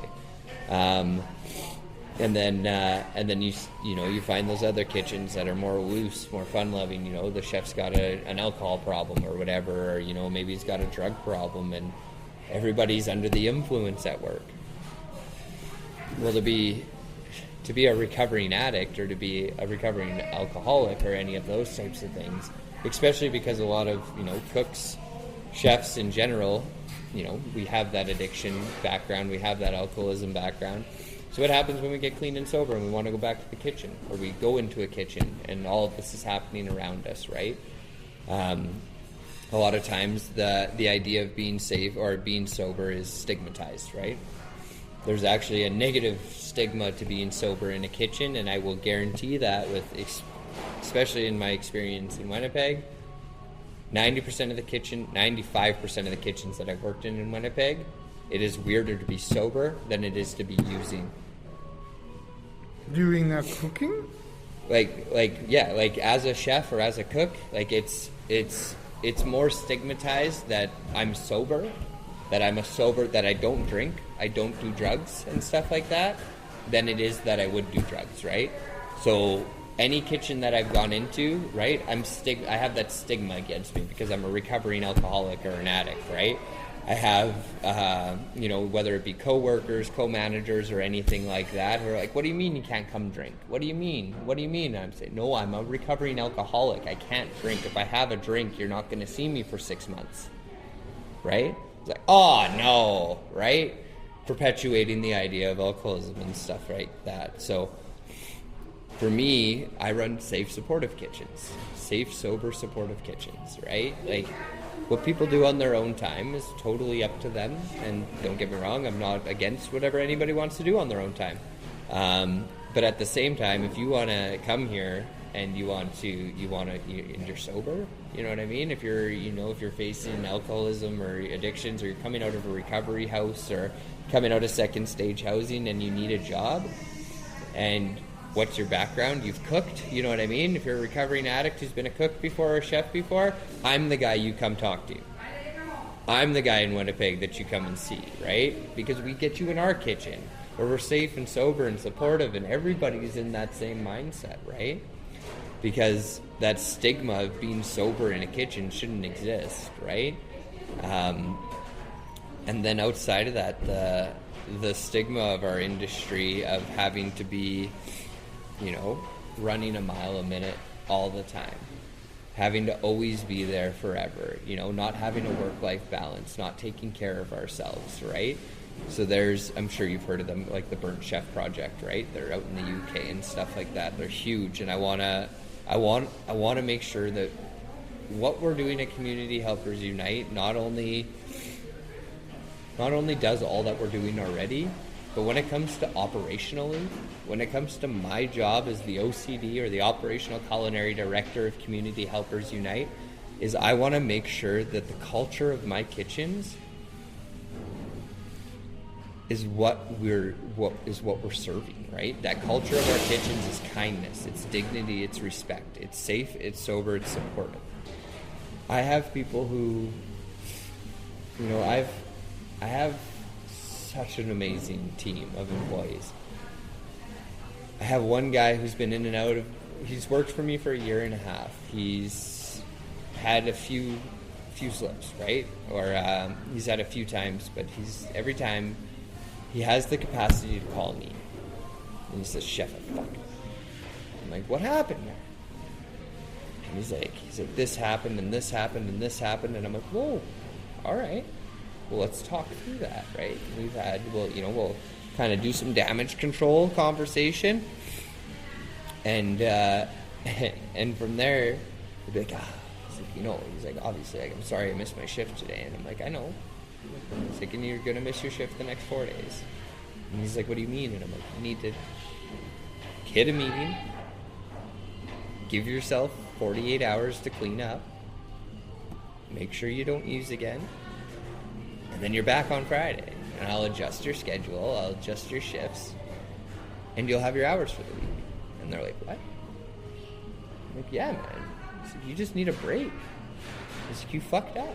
We all make mistakes." I was like, "Hell, I tripped coming up the stairs this morning." And they always laugh. I'm like, "No, I'm serious. Like, I got your back. Take your couple days and I'll see you in 3 days," right? And I've kept people for years doing that. You know what I mean? Do I have to work an extra hour, an extra couple hours once in a while because of it? Of course.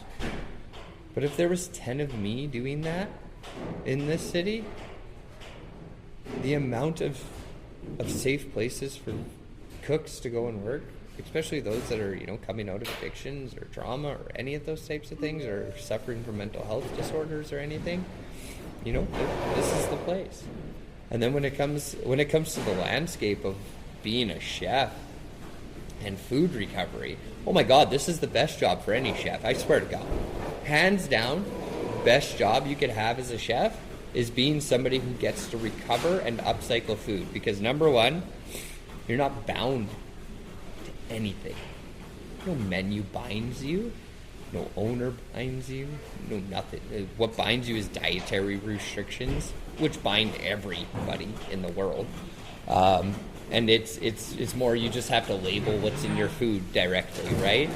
But like, But Chef Kat, she gets 7 days of the week where she gets a truck. My driver's actually showing up right now, where the 5-ton will show up, and he walks into the kitchen and he says, "Who wants to go shopping?" And she gets to walk out to the truck and be like, "I have spinach, peppers. Oh, looks like ground sausage there. Some onions. Perfect. We're going to do a spinach sausage skillet." She sorry, grab a napkin. Sure.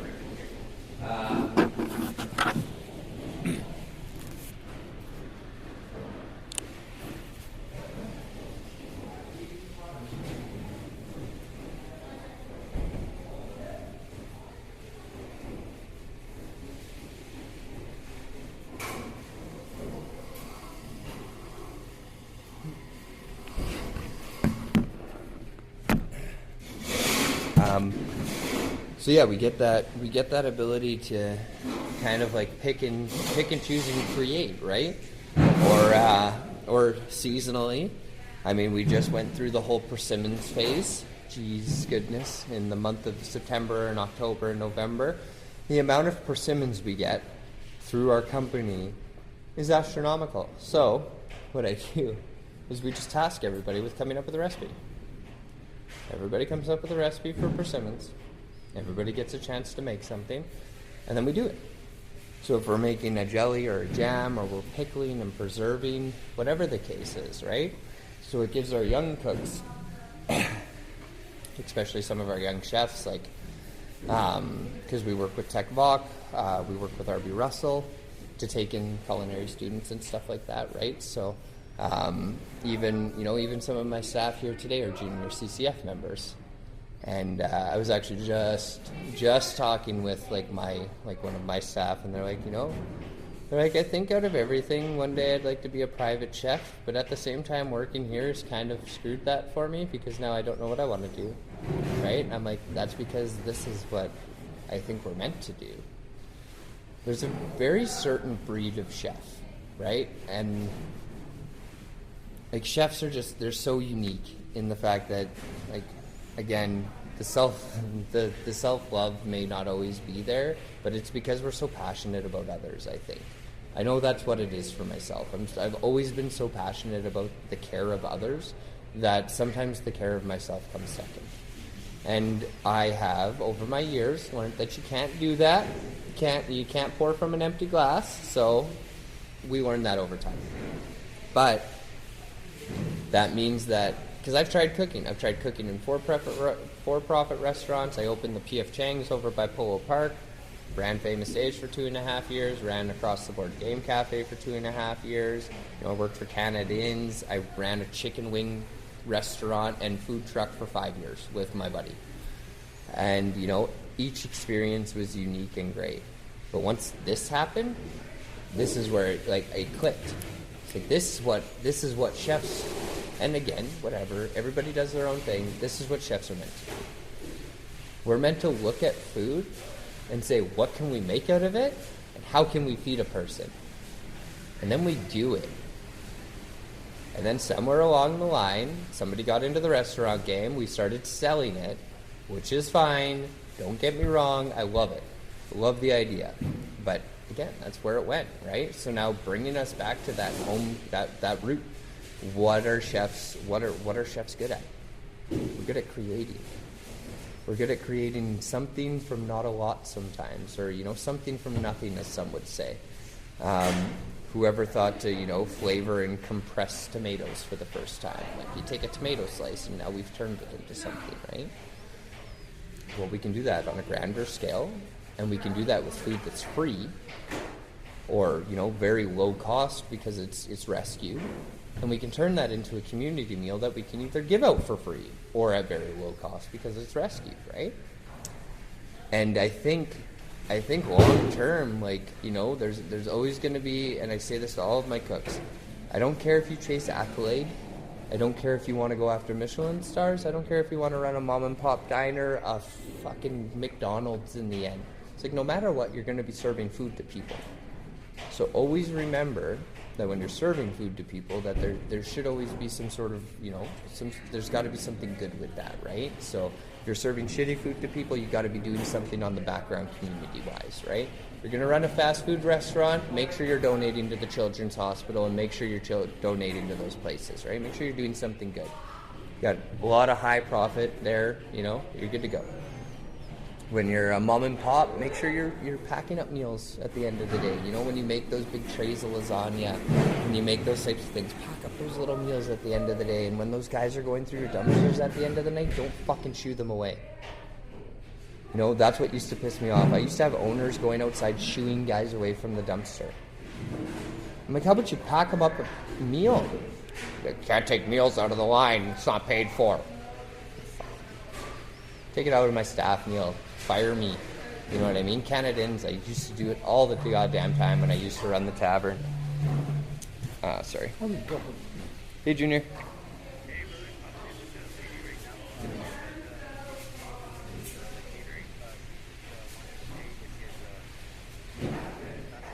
Oh, then she'll either have to pay using the invoice link or she'll have to call Allison at the office. And then Allison can take the credit card over the phone.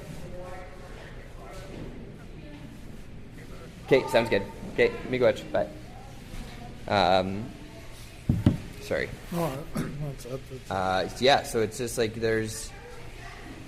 we have the ability to make, to have that change, and I want to see more people doing it. And like I explained to them, it's it's not about where you go or what you do. It's about making sure that you're giving back in some capacity.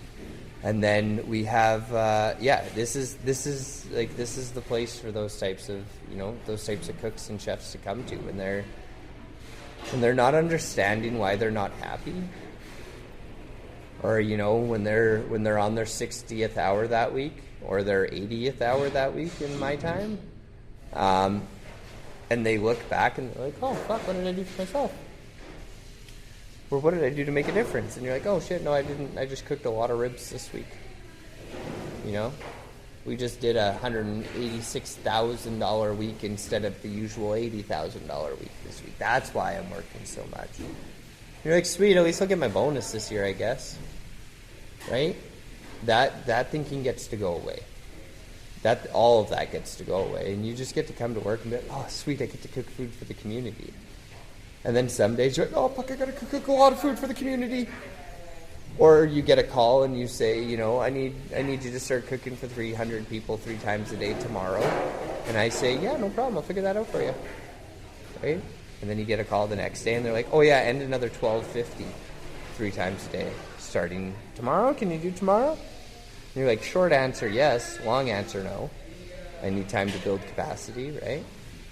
But those are what you get to do. That's where the stress comes from. But then you get to turn around after working, 100 hours a week, after creating 384,000 meals in 4 months, and be like, damn, I just made a difference.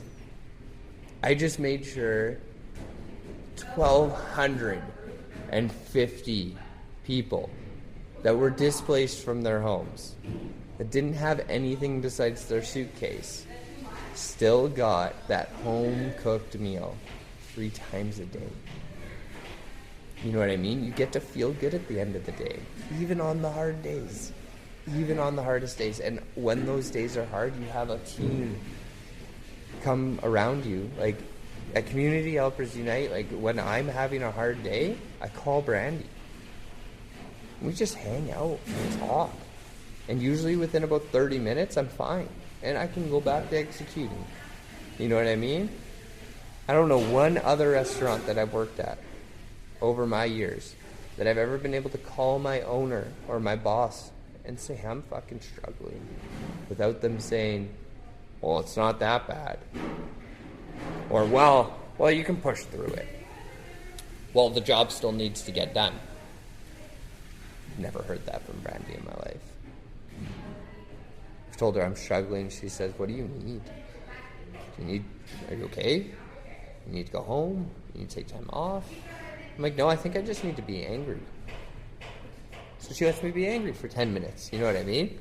And it changes the idea. So learning from her and being that boss being that leader for each next person that comes is something that, you know, I want to give this to other people. It's like again, when it comes to the sobriety that I have, right? I found a lot of my sobriety in the 12-step groups, right? And when it comes to 12-step, or the idea of the 12 steps, is we give away what was so freely given to us.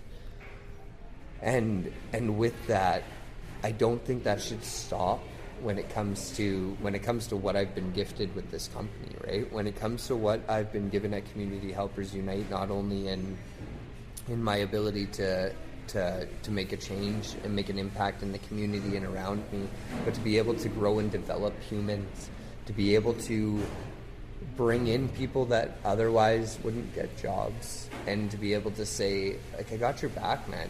You can screw up. You're allowed to make mistakes here, and it's not a 3-strike you're gone place. Like, fuck my 3 strikes. It's in my policies, 3 strikes and you're gone. But I mean, like, I think I've extended probably some guys up to 50 at days, right? Like, I'm not worried if they miscut potatoes for the stew. I don't care.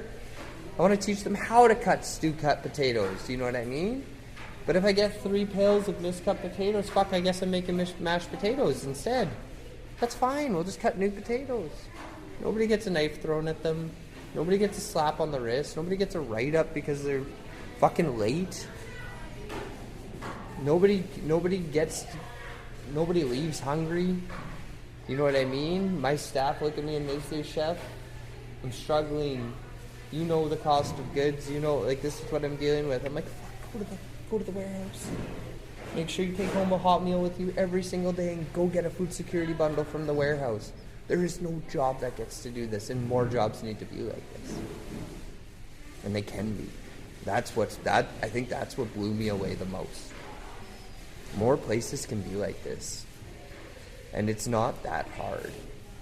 And even, like, on the smaller scale, restaurants, they can do that too. They can do it within their own ecosystems, their own culture.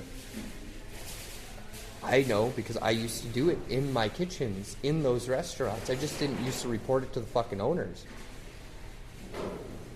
Because it was easier for me to support my staff, right? But owners need to do that. You know, corporations need to do that. They need to understand that this is the change that needs to be made. You know, supporting the people around us, right? Again, that hand to hand, that hand up instead of a hand out, that ability to just support each other compared to, for some reason, having division. And again, this will be a fight I fight until long after my time. You know what I mean? But in the time that I'm here, I'm going to make a change, and I'm going to amplify the voice of what we're doing, and I'm going to make sure people know that, you know, there may not be 100 places like us, but there is one, and we're here, and you can come work for me, or you can come work with us, or whatever the case is, if you want to be a part of that change. And maybe, just maybe, you know what I mean, that it'll catch on. And instead of the negative connotation of wildfires, you know, it'll catch on like a good one, you know, and it'll spread, and we'll be able to get into other provinces. We'll be able to spread around Manitoba. We'll be able to make the change that, you know, the people deserve. Like, the community deserves it so much. Everybody deserves that ability to just be okay, and that's where it ends. You know what I mean? It's just that start of people being okay again. That's beautiful. Thank you so much. Yeah.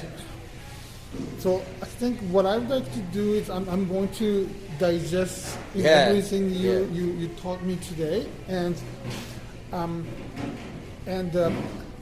because this is the content I'm trying to create, it's sort of like start breaking the ice, you know, to the community, just letting people know little by little instead of like. Yeah. I remember the first time I ever talked with Brandy, I was like, it took me 48 hours just to understand anything, and then even to that, it's still developing as I go, so it's a lot. So when I'm trying to create, it's based on your story. I'm trying to give you suggested sort of like a voiceover. Yep. What I want to make it, this piece is it's